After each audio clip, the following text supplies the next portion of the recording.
Chancellor Rishi Sunak will announce new rules for UK companies and banks at the climate conference in Glasgow today. Nina is back from Scotland here on the sofa, and you've been looking at what he's going to say today. Yeah, the first thing I did was have a very hot bath. Oh, was it freezing? It was very cold, but Okay. it was great to be there. It was really, really interesting. So we had all of the negotiators, the big leaders yesterday and the day before. They start heading home today, and then other negotiators come in, and people like finance ministers, like Rishi Sunak. Today is all about banks and finance. Stay awake, because when it comes to battling climate change, to keeping that curve down to 1.5% degrees increase in the temperature around the world, money really talks, as it does, frankly, with most things.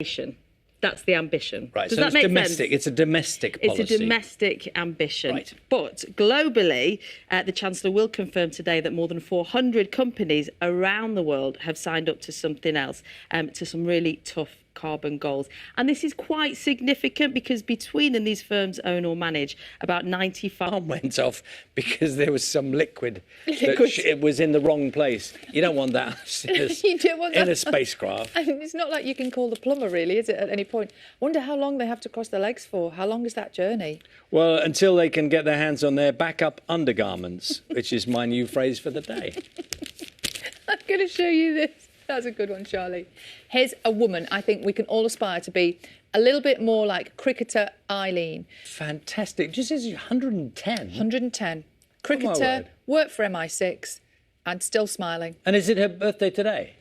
No, she's passed her 110th birthday already. It's already been 100. Well, I think in Eileen's case, we can dispense with normal formalities and say happy birthday whenever it was, Eileen. Happy birthday. I want to know what the yoga is that she's doing. Wow. Yeah, it's good, isn't it? Let's see, 20 minutes past 6 time now. At the start of the pandemic, Liverpool captain Jordan Henderson called on fellow footballers to donate a portion of their salary to help support healthcare workers on the front line.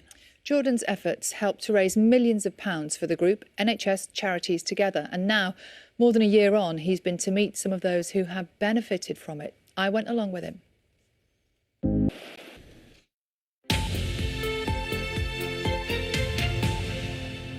Hello, this is Breakfast with Charlie State and Sally Nugent. Time is just coming up to 7:30. Now, as world leaders continue to try to hammer out an agreement on climate change, the issue is already having a devastating effect on millions of people across the globe. Madagascar, an island nation off the coast of East Africa, is on the brink of what the UN is calling the world's first climate-induced famine. Here's our climate editor, Justin Rolat, and a warning.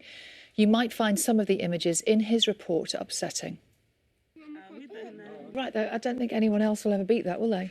I mean, he's showing no signs of stopping anytime soon. 72, he's going to be 73, I think, next month. So, incredible. You know, that longevity, it's counted for a lot, and best of luck to him. He seems like such a lovely guy as Real, well. yeah, but real character. Yeah. Real character in the game, is fair to say. And you need that, and that's what he was saying there about the humour. You know, that counts for a lot, doesn't it?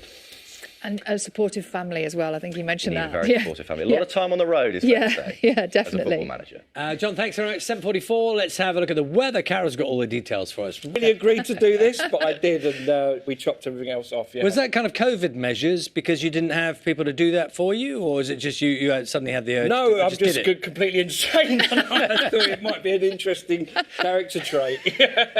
And Temple is incredible, isn't it? It's kind of changed a gear, this series, hasn't it? It's you don't need to have seen the first series to watch this one. No, I mean, obviously it helps because it gives you that history, but... From psychological support, from wellbeing rooms, which is exactly where this funding has gone.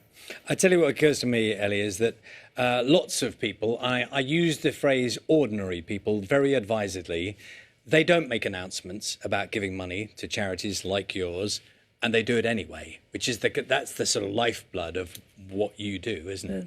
Yeah, absolutely. And, you know, the support that...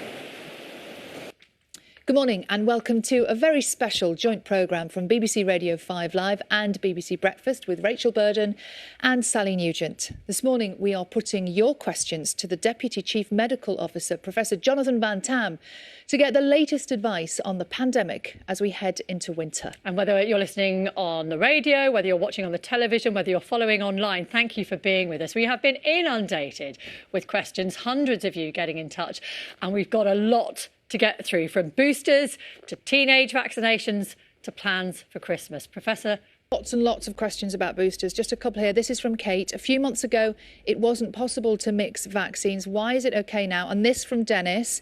My wife and I are in our late 70s, had our 2 jabs plus the booster. Will we need another booster in 6 months? Is there a limit to how many jabs one person can have? Professor Van Tam, you have covered lots of key information there in a lot of detail, but we have been inundated with questions. So I just want to rattle through a few quick-fire ones with you right now. We're going to start with this one from Shobna in Cornwall. Because the infection rates are going up, what is the indication for